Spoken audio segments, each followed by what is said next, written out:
जय श्री गणेश।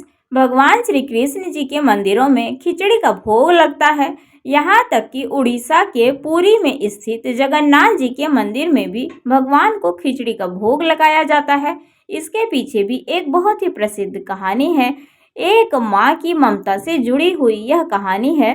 तो चलिए दोस्तों, आप सभी को यह कहानी सुनाते हैं कि भगवान जगन्नाथ जी को खिचड़ी का भोग आखिर क्यों लगाया जाता है। राधे राधे दोस्तों, कैसे हैं आप सभी। उम्मीद करते हैं आप सभी एकदम बढ़िया होंगे, खुश होंगे।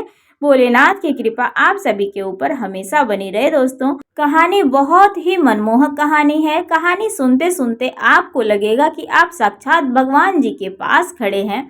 तो चलिए दोस्तों, कहानी कुछ इस प्रकार से है। कर्माबाई एक पुत्र के रूप में ठाकुर जी को बाल स्वरूप की उपासना करती थी, उन्हें रखती थी, उनकी पूजा करती और उनका लाड़ दुलार किया करती थी। एक दिन कर्माबाई की इच्छा हुई कि ठाकुर जी को फल मेवे की जगह अपने हाथों से कुछ बनाकर खिलाऊं। उन्होंने प्रभु को अपनी इच्छा के बारे में बताया। भगवान तो भक्तों के लिए सर्वथा प्रस्तुत ही रहते हैं। तो प्रभु जी बोले, माँ, जो भी आपने बनाया हो वही खिला दो, बहुत जोरों की भूख लगी है। कर्माबाई ने खिचड़ी बनाई थी, ठाकुर जी को खिचड़ी खाने को दे दी। प्रभु बड़े चाव से खिचड़ी खाने लगे और कर्माबाई यह सोचकर भगवान को पंखा झेलने लगी कि कहीं गरम गरम खिचड़ी खाने से मेरे ठाकुर जी का मुंह न जल जाए।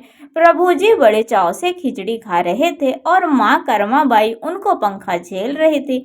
भगवान ने कहा, माँ, मुझे तो खिचड़ी बहुत अच्छी लगी। आप मेरे लिए रोज खिचड़ी ही पकाया करो, मैं तो यही आकर के खाऊंगा। अब तो कर्माबाई रोज सुबह उठती और सबसे पहले खिचड़ी ही बनाती, बाकी सब कुछ बाद में किया करती थी।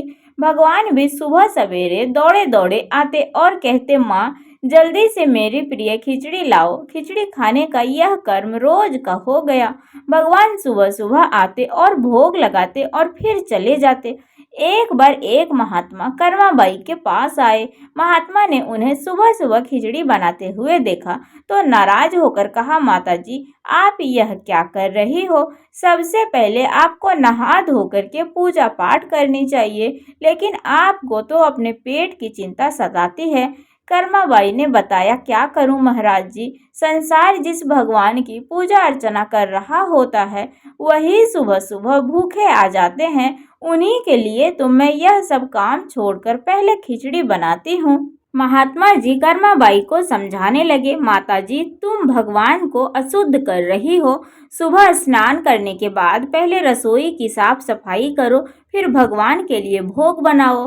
फिर अगले दिन कर्माबाई ने यही कर्म किया। भगवान सुबह आए और खिचड़ी मांगने लगे तो कर्माबाई ने कहा, प्रभु, मैं अभी स्नान कर रही हूँ, थोड़ा रुको। थोड़ी देर बाद भगवान ने फिर से आवाज लगाई, जल्दी करो माँ, मेरे मंदिर के पट खुल जाएंगे, मुझे जाना है। कर्माबाई फिर बोली, मैं अभी रसोई साफ कर रही हूँ। भगवान को लगा कि आज माँ को क्या हो गया है, ऐसा तो पहले कभी नहीं हुआ। फिर जब कर्माबाई ने खिचड़ी परोसी तब भगवान ने झटपट करके जल्दी जल्दी खिचड़ी खाई, मगर आज खिचड़ी में वो स्वाद नहीं था। भगवान जल्दी से खिचड़ी खाकर और पानी पिए बिना मंदिर में पहुंच गए थे।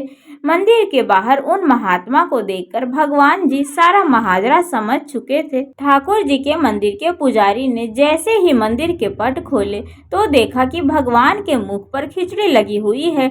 पुजारी जी बोले, प्रभु जी, यह खिचड़ी आपके मुख पर कैसे लग गई है।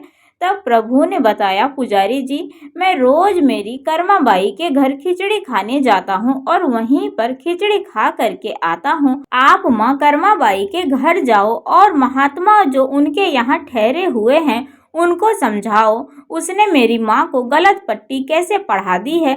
पुजारी ने महात्मा जी को जाकर सारी बातें कही कि भगवान तो भाव के भूखे हैं। यह सुनकर महात्मा जी घबरा गए और तुरंत कर्माबाई के पास जाकर कहा, माता जी, माफ करो, ये नियम धर्म तो हम संतों के लिए है। आप तो जैसे पहले ही खिचड़ी बनाती हो वैसे ही बनाएं, आपके भाव से ही ठाकुर जी खिचड़ी खाते रहेंगे।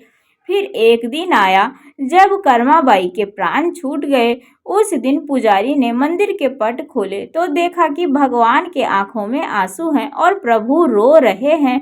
तब पुजारी जी ने पूछा, तो भगवान ने बताया, पुजारी जी, आज मेरी माँ कर्माबाई इस लोक को छोड़कर मेरे निज लोक को विदा हो गई है।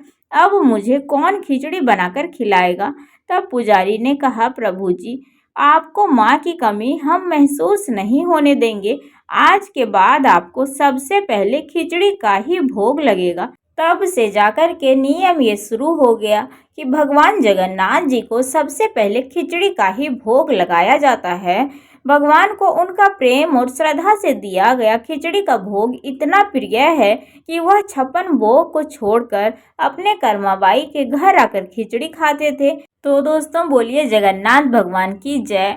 और यह कथा आप सभी को कैसी लगी है? अगर कहानी पसंद आई हो दोस्तों थोड़ी सी भी, तो वीडियो को लाइक आप सभी जरूर कर दिया करिएगा। चैनल पर जो भी नए आते हैं तो सब्सक्राइब, कमेंट, शेयर भी आप सभी जरूर करिएगा दोस्तों। तो चलिए मिलते हैं आप सभी से फिर से अगले वीडियो में। राधे राधे, हर हर महादेव, जय जगन्नाथ जी।